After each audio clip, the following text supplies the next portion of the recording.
because I told him that I was dealing with the ADL on a daily basis due to my anti-Zionist advocacy.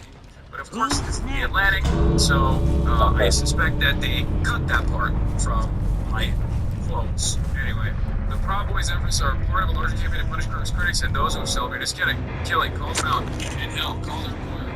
President J.D. Vance said on Monday while guests hosting an episode of the Charlie Kirk Show. Trump wants more, he tweeted out. Great news, America. The Radio Challenge Jimmy Kimmel Show is now canceled. Congratulations for finally having the courage to do what had to be done. Kimmel has zero talent and worse ratings than even that's possible. That leaves Jimmy and Seth, two total losers. On fake news, NBC, their ratings are also horrible. Do it, NBC. President DJT. I'm gonna be honest, I never thought it would be this way. I did not, for even a brief moment, assume that modern American fascism was going to be this way. Like, I knew it was going to be awful. I knew it was going to be harmful. I knew that there was going to be a lot of horror. But I did not think that it would be conducted over petty grievances and narcissistic desires being enforced. I'll give you one example. Big balls. I didn't think that big balls getting beat up. Teenagers, one teenage girl and one teenage boy at the age of 15 was going to be the testing ground for a military deployment on an American city, the capital. I didn't think so. It's so lame.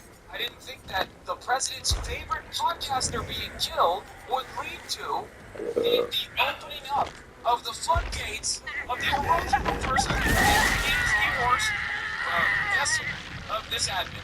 Charlie Kirk is being presented as the worst vessel of this administration. Something that we pointed to literally the first day. We are entertaining the dumbest fascist takeover of all time.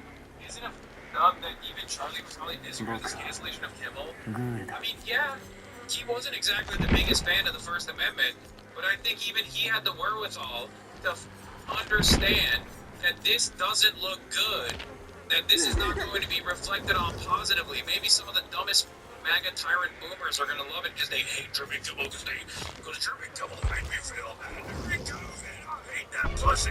But like, for the large majority of the public, they're either going to be like, the fuck are you doing? Or they're going to hate it. Based on a rogue tally, a company that publicly confirmed related firings and disciplinary action, dozens of people have lost their jobs in recent days of power from American support of the company. The operator of a Texas Roadhouse in Florida, an employee at Freddy's Frozen Custard and Steak Burgers. Wow, dude, you guys are really doing it, man. What a revolution. What a revolution. Getting dudes fired from Freddy's Frozen Custard and Steak Burgers? Wow. Dog, that's sick, man. You guys are so sick. Amazing. You really did it now. Many observers have pointed out the resemblance of the firing campaign to online mob circa 2020, and the entire episode has reignited debates over the difference between free speech and social censure. Tario told me that these efforts have resulted in more than 100 people being fired and counting. Meanwhile, across the right, militias and similar stock groups have reacted to Kirk's death by turning it into a recruiting opportunity. Hours after Kirk was shot last Wednesday, Oath Keepers founder Stuart Rose said on InfoWars that he was rebuilding the Oath Keepers and new protection work. If my security team had been at that event, if they had been up there on the high point looking for potential threats, they would have saved Charlie Kirk from being shot. Did Stuart Rose literally shoot himself in the face? Isn't that the guy? That's the guy, right? What's he talking about? Who is he going to protect? He can't even protect himself, dumbass. He claimed that he was writing a proposal. That's the funniest part about it, is that like all of these incompetent losers, all of these fascists are so insanely incompetent, like they're hilarious. While Proud Boys still operate on the ground at physical events, they roam the streets and get into fights much less than they used to, according to data from the Armed Conflict and Location Event Data, ACLED, a nonprofit that tracks political violence. Some extremism experts have told me that the real reason Proud Boys have become mellower is because the organization has lost momentum and energy. Mario claims otherwise. The culture has shifted dramatically, he said. It's kind of like, we won. We got what we wanted. Just last month, I posed the question of why the Proud Boys had seemed absent compared with their boisterous presence throughout Trump's first term. One answer seemed to be that the second Trump administration had taken on a mission of the Proud Boys from within the federal government. Now the Proud Boys are focusing on other things, Tario said, shifting to behind-the-scenes work such as their ongoing cancellation campaign. I guess it's kind of hypocritical for us, after saying, oh, free speech or whatever, he acknowledged, but the problem is the right isn't good at fighting dirty. Now they figured it out, he said, and it's working. Something Ali didn't actually put in this article, but he presented to me in quotes as well, is that, he basically does kind of mentioned this, but I thought it was really funny, is that Enrique Tarrio basically alludes to the fact that he doesn't give a shit about whether or not I've made a statement about Charlie Kirk or not, and simply just wants me deplatformed. You can kind of tell from the article itself where they are like, we looked to see anything in reference to Charlie and we couldn't find it, so we just decided to go after his old quotes. Why are they being so blunt? This article makes them look bad. They're the Proud Boys, chatter. What the fuck are you talking about? They literally got collabed for doing January 6th. They were in prison. The guy, Enrique Tarrio, who is like now trying to do Twitter finger shit to me, is unironically a dude who was supposed to be in prison for 22 years for facilitating the January 6th insurrection. Really tarnishing the legacy of the Proud Boys, the good legacy of the Proud Boys. Didn't it come out that he was a Fed? Yes, he was. He was an FBI informant. And one might assume he still is. It's ironic because I made that joke. I said that's one more federal agent that's coming after me. Parker told me over the phone late Tuesday night, joking about Tarrio's reported history as a federal informant. And he didn't even say that. He was like, yep.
know it.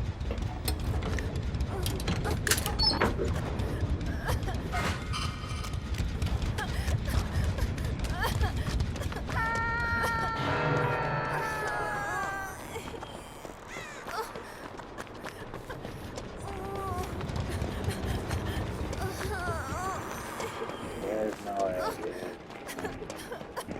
Gotta find it.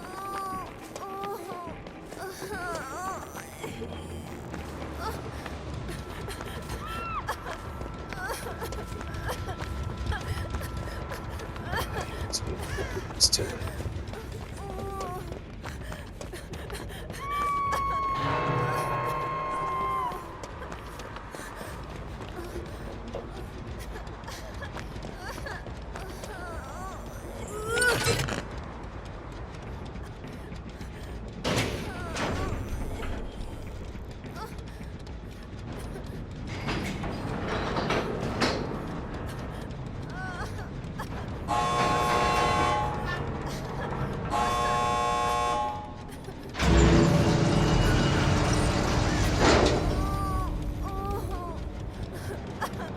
Come on.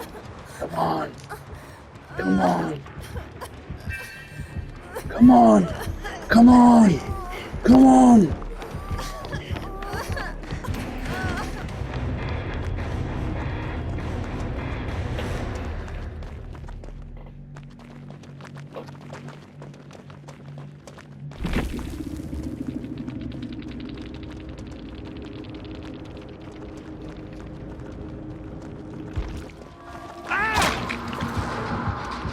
Nice.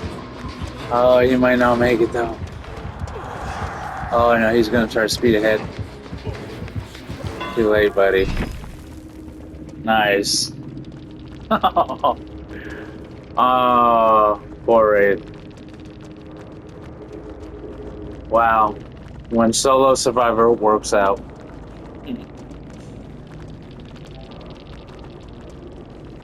Wild.